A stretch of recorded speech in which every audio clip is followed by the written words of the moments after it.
everyone. So I thought I'd read you a story this morning, and we're going to read All in One Piece by Jill Murphy.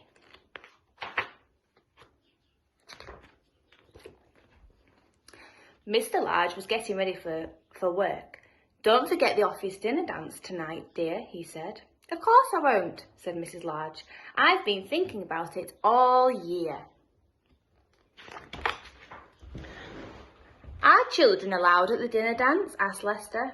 "No," said Mrs. Large. "It'll be too late for little ones." "What about the baby?" asked Luke. "Granny is coming to take care of everyone," said Mrs. Large, "so there's no need to worry."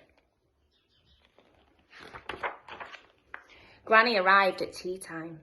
The children were already bathed and in their night clothes. Granny gave them some painting to do while she tidied up, and Mr. and Mrs. Large went upstairs to get ready. Luke sneaked into the bathroom while Mr. Large was shaving.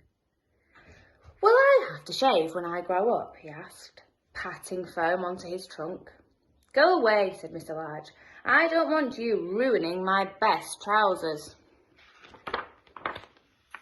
The baby crept into the bedroom where Mrs. Large was putting on her makeup. Mrs. Large didn't notice until it was too late. "Look," said the baby. "Pretty." "Don't move," said Mrs. Large. "Don't touch anything." Outside on the landing, things were even worse. Laura was clopping about in her mother's best shoes and beads, and Lester and Luke were seeing how many toys they could cram into her new tights. "Downstairs at once," bellowed Mrs. Large. "Can't I have just one night in the whole year to myself? One night when I'm not covered in jam and poster paint, and one night when I can put on my new clothes and walk through the front door in one piece."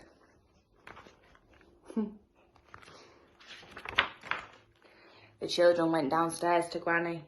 Mr. Large followed soon after, very smart in his best suit. At last Mrs. Large appeared in the doorway. "How do I look?" she said. "Pretty mummy," gasped the children. "What a smasher," said Mr. Large. "You look like a film star, dear," said Granny. "Hands off," said Mrs. Large to the paint-smeared children. Mr. and Mrs. Large got ready to leave. "Goodbye, everyone," they said. "Be good now." The baby began to cry. "Just go," said Granny, picking her up. "She'll stop as soon as you have left. Have a lovely time." "Ah, we've escaped," said Mr. Large with a smile, closing the front door behind them. "All in one piece," said Mrs. Large, "and not a smear of paint between us." "Actually," said Mr. Large gallantly, "you'd look wonderful to me, even if you were covered in paint." Which was perfectly true, and just as well, really. Hope you enjoyed it.